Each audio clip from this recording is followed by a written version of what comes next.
की सरकार सिर्फ 2 उद्योगपतियों का प्रोत्साहन कर रही है। उनके जो मित्र हैं उनको पूरी देश की संपत्ति सौंपे जा रहे हैं। किसानों को अपनी जीप के नीचे कुचलने वाले मंत्री के बेटे को उन्होंने बचाया कि ये मोदी जी का लिफाफा खाली है।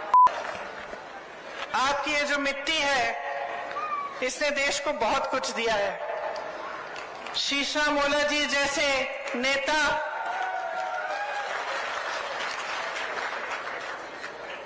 अनगिनत शहीद सैनिक आपने इसी धरती से स्वतंत्रता की अलख जगाई। 1857 से लेकर आज तक आपकी धरती के वीर इस देश के लिए शहीद होने के लिए तैयार हैं। यहाँ की माताओं को मेरा प्रणाम। सबसे ज्यादा रिटायर्ड सैनिक झुंझुनू में ही है। यहाँ पर जो शिक्षा का केंद्र बना, जहाँ जो पूरे विश्व में प्रसिद्ध है, ये भी इसका भी निर्माण आप ही ने किया। भारत की जो गंगा जमुनी संस्कृति है, यहाँ झुंझुनू में इसका मिसाल भी है। यहाँ चंचल नाथ जी के टीले पर कव्वाली भी सुनाई देती है और कमरुद्दीन जी की दरगाह पर भजन भी। ये राजस्थान प्रदेश वीरों का प्रदेश है। आपको गर्व होना चाहिए अपने प्रदेश पे। आपने हमारे देश को कितना दिया। आपकी मेहनती जनता, दिन रात काम करने वाले किसान, आप ही ने इस देश का निर्माण किया है। आप ही ने इस प्रदेश को आगे बढ़ाया है। आपका इतिहास शौर्य का है, शक्ति का है। जिस तरह से यहाँ आपका कॉलेज है, ये छात्राएं बैठी हुई हैं, आज आप पढ़ाई कर रही हैं। अगर एक ऐसा नेता इस प्रदेश को चला रहा है जो आपके भविष्य के बारे में सोचे नहीं, तो आप कितनी भी पढ़ाई कर लें, आपको जॉब नहीं मिलेगा। आप रोजगार ढूंढते हुए भटकते जाएंगे, रोजगार नहीं मिलेगा। अगर ऐसी सरकार है जो सोच नहीं रही है आगे के बारे में, भविष्य के बारे में, आप देखिए यहाँ पे बिट्स पिलानी है आपके क्षेत्र में, किसी के सोच के जरिए बनी। बिरला जी ने बनाई, नेहरू जी ने उनका प्रोत्साहन किया, कहा बनाओ, ऐसा इंस्टीट्यूट बनाओ जो विश्व में प्रसिद्ध हो जाए, और उन्होंने किया। आज की सरकार को देखिए, आज की सरकार सिर्फ 2 उद्योगपतियों का प्रोत्साहन कर रही है, सिर्फ 2। उनके जो मित्र हैं उनको पूरी देश की संपत्ति सौंपे जा रहे हैं। देश के बंदरगाह, देश के एयरपोर्ट, देश के जितने भी बड़े बड़े PSU थे। अब आप सोचिए, मैंने भविष्य की बात की। भविष्य में सोचते हैं तो सबसे ज्यादा क्या होता है जरूरी भविष्य के लिए, नौजवानों के भविष्य के लिए। बहनें आप यहाँ बैठी हैं, आप अपनी बेटियों को, अपने बच्चों को पढ़ाती लिखाती हैं, मेहनत करती हैं, रोज खेती में जाती हैं, मेहनत करती हैं, और उस मेहनत की कमाई से इन्हें पढ़ाती हैं। तो आप क्या उम्मीद रखती हैं इनके भविष्य के लिए कि बड़े होकर नौकरी मिलेगी, कमाएंगे, खुद अपना भविष्य मजबूत बनाएंगे? तो अगर एक ऐसी सरकार है जो रोजगार बना ही नहीं रही है, तो फिर आपके भविष्य का क्या होगा? जो कि ये पूरी खेती किसानी भी अपने बड़े बड़े उद्योगपति मित्रों को सौंपने जा रहे थे। आपको अपनी जमीनों पर हक, अपनी खेती पर हक, वो सब बिगाड़ने जा रहे थे। और झुके, जरूर झुके, लेकिन ये भी समझ लीजिए बहनों और भाइयों, कब झुके? चुनाव से पहले झुके। बात तब होनी शुरू हुई जब चुनाव सामने आ रहा था। तब तक हमने खुद आंदोलन किया।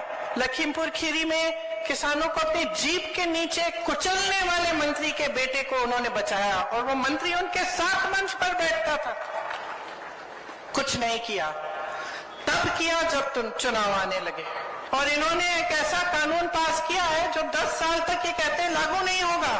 तो क्या करेंगे हम इस आरक्षण का, अगर 10 साल हमें रुकना पड़ेगा इसके लिए? तो इनकी बातें जो है पूरी तरह से खोखली हैं। समझ गए हैं कि काम करने की जरूरत नहीं है, सिर्फ धर्म का नाम लीजिए, जाति का नाम लीजिए, चुनाव के समय वोट बटोरते जाइए। लेकिन इस सिलसिले को बंद करना ये आपका कर्तव्य है। जब तक आप जागरूक नहीं बनेंगे, जब तक आप ये तय नहीं करेंगे कि जो नेता है वो काम की बात करे, वो काम करके दिखाए और उसी काम के अनुभव पर आपका वोट लगेगा, तब तक ये राजनीति चलती रहेगी। वहां के जो मंदिर के जो पंडित हैं और सब लोग इकट्ठे हुए और टीवी वाले भी कैमरा लेके गए और उन्होंने वो बक्सा खोला तो उस लिफाफे में से क्या निकला? 21 रुपए निकले।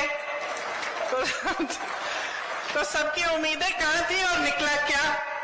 देश के प्रधानमंत्री इतने बड़े नेता और उन्होंने 21 रुपए का लिफाफा डाल दिया सबके सामने कि लिफाफा तो डल रहा है, उसके अंदर क्या है हमें नहीं मालूम।